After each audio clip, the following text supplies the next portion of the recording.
Under the flashing lights of hundreds of cameras, the harsh truth is finally revealed. Rick Harrison, once hailed as a living icon of Las Vegas, the brain behind the witty negotiations on television, is now facing an unprecedented wave of criticism. The halo of an empire that once made many admirers is gradually fading, revealing dark secrets that were thought never to be discovered. No longer are the curious antiques, no longer the exciting bargains on the small screen. Testimonies, documents, and shady connections are gradually strung together as if painting a picture of a calculating, sophisticated, and shocking network. Can Rick Harrison escape this shock, or is this the end of an empire that once symbolized the American dream? Watch the whole video to discover the whole truth behind this unexpected slide. The man who helped build the American dream is now accused of destroying it. To understand the moment Rick Harrison collapsed in the courtroom, we need to step back and look at the entire journey he has been on, a journey that not only reflects his success but also is a living symbol of the classic American dream. Rick was not born into wealth. He grew up in Lexington, North Carolina, in a strict military family. His father, Richard Harrison, a former naval officer, was reserved and disciplined. Rick's childhood was shrouded in darkness by epilepsy, which he was diagnosed with at a very young age. While other children played basketball, Rick was often absent from school and isolated. His world was confined to the pages of books about war, ancient civilizations, and discarded objects. But it was those pages that opened Rick's eyes to a unique worldview, where every item had a story and its true value lay in the history behind it. In 1981, the Harrison family moved to Las Vegas, a land of neon lights, of fleeting dreams, where money moved as quickly as dice on a table. In a world where everything could be easily consumed, Rick and his father chose a different path. Against the flow of time, they opened a pawn shop where memories were bought and sold, the past was preserved and valued. Gold and Silver Pawn officially opened in 1989 in a modest house near the center of Vegas. They served all classes, from high rollers, gambling addicts, to collectors with sophisticated tastes. Rick learned to look at objects not only with his eyes but also with his intuition and memory. A scratch could reduce the value of an item by 30%. A faded stamp could be a fake, worthless. Even before he appeared on television, Rick was a whispered name in the collector's circle, a man who could glance at a watch and recite its history, provenance, era, and global commercial value. No need to Google, because for many people, Rick Harrison is Google. In 2009, Rick Harrison rose to mainstream fame with his reality show Pawn Stars on the History Channel. The show quickly became a phenomenon. More than just entertainment, each episode featured a vivid slice of history, an item with a story and an engaging negotiation. Rick was more than an appraiser, he was a storyteller.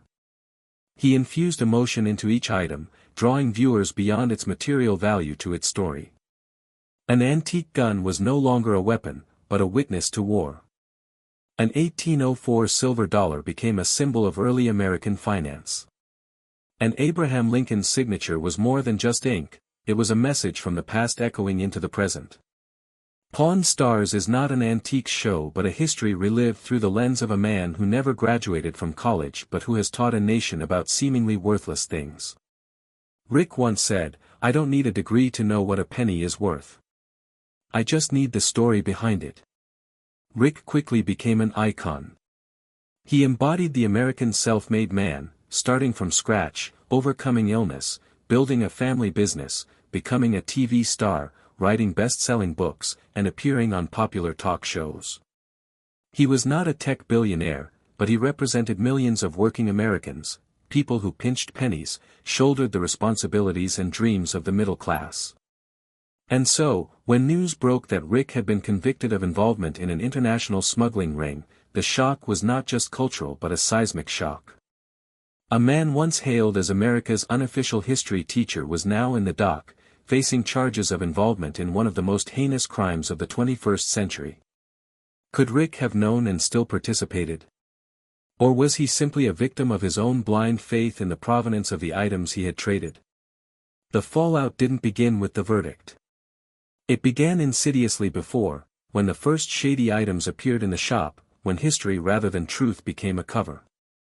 And like any classic tragedy, Rick Harrison's journey is a journey into darkness, not because he's evil, but because he's come to believe so deeply in the very thing he's preached to America for years: every object has a story.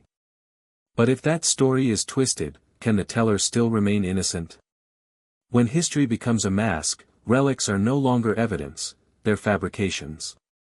In Rick's world, every old object carries a soul, a past, a piece of history. But as Rick himself warned in an episode of Pawn Stars, history can lie, and if you're not careful, it will lie to you.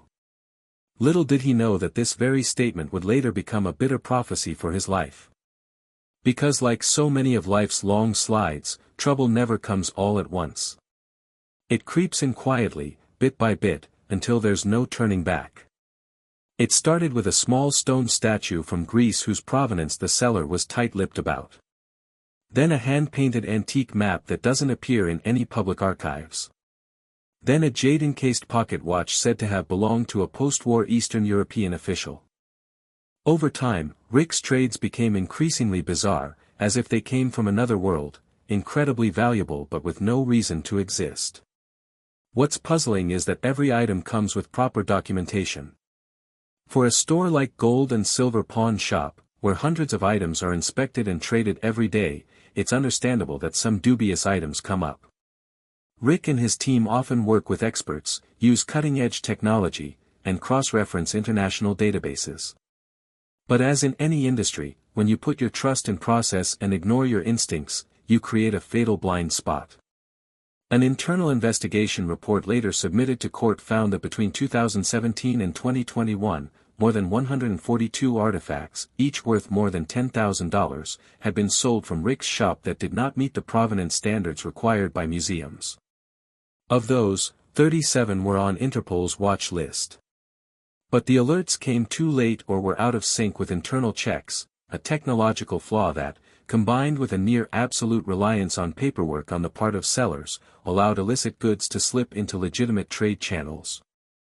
What makes this story even more shocking, these items were not simply counterfeits or stolen.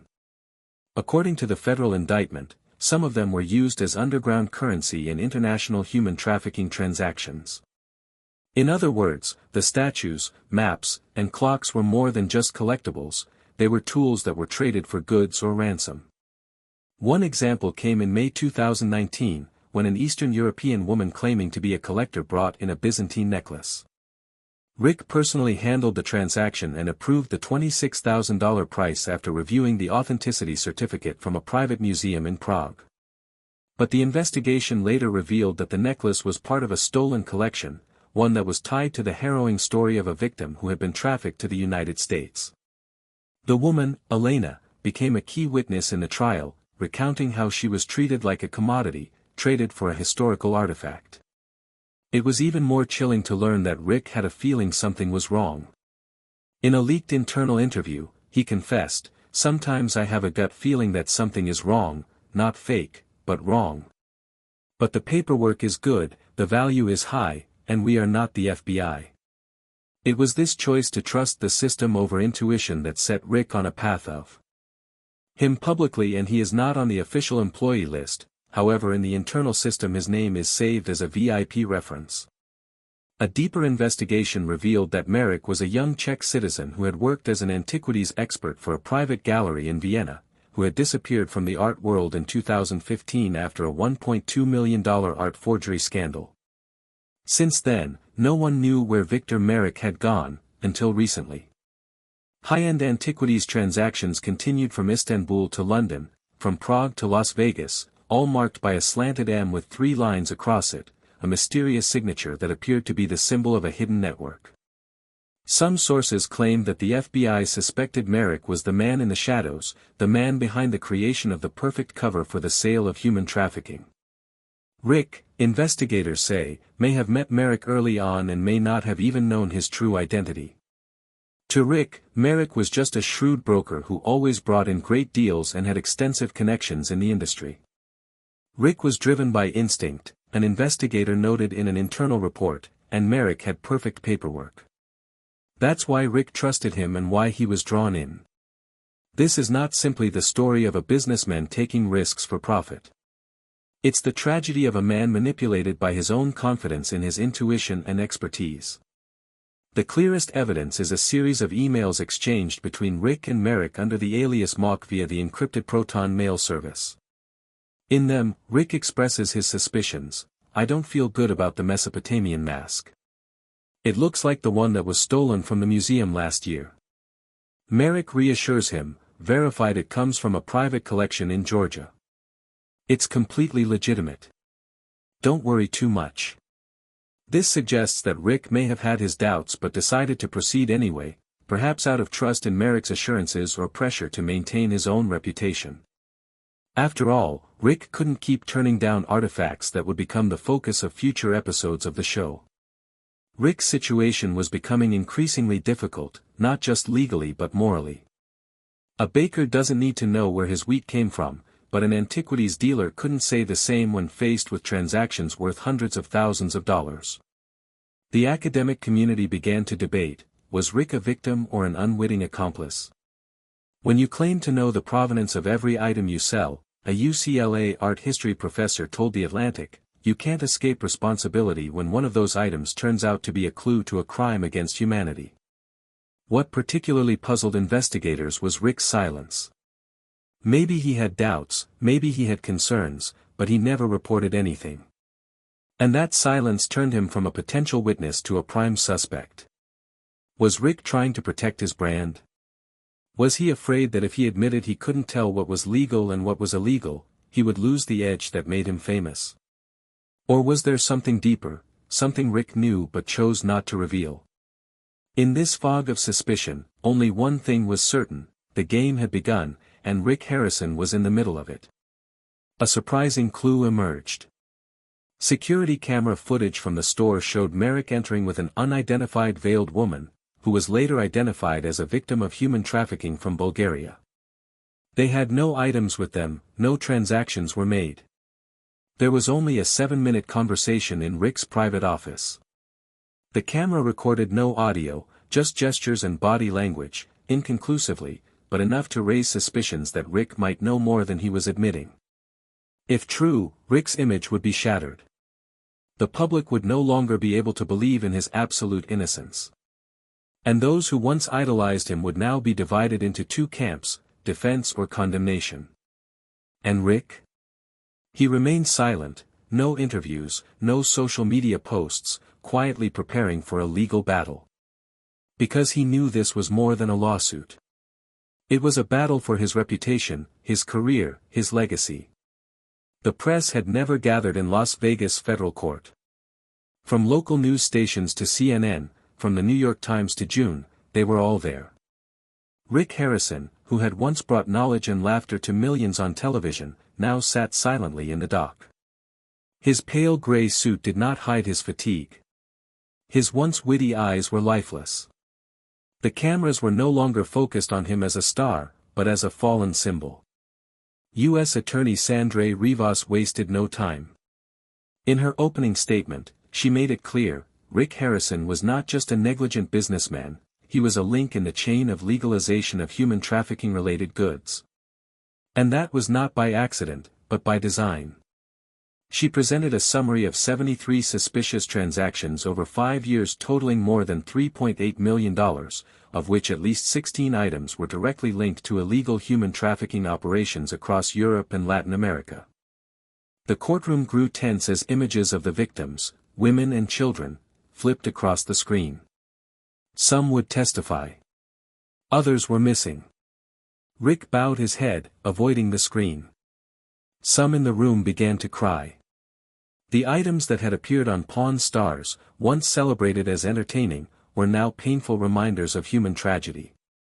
The lines between television and reality were now blurred in a chilling way. Rick's defense attorney, Charles Denning, a veteran prosecutor, took a different tack. He did not deny that there had been suspicious transactions. But he argued that Rick ran a business that made thousands of transactions a year. He was not a cop, had no access to immigration records, and had no international investigative skills. Rick, according to Denning, was simply the victim of sophisticated organized criminals who were exploiting his fame and his need for television. The lawyers presented evidence that Rick had cooperated with law enforcement, had turned down several suspicious items, and had expressed doubts about a statue, only to be told by experts that there was no reason to disprove it. But for Prosecutor Rivas, the fact that Rick had doubts, and continued despite them, was the key issue. "He's not naive," she said. "He's smart. And it's that smartness that makes him dangerous, because he knows how to legitimize wrongdoing without leaving a trace." The battle was now not just legal but also about image. The prosecution portrayed Rick as cold, calculating, silent to protect his brand. The defense argued that he was unwittingly drawn into a global criminal network. And the public? They watched from behind screens or outside the courthouse, and they were divided. Some believed Rick was a victim of the underworld. Others believed he was part of it. And then, a game-changing moment.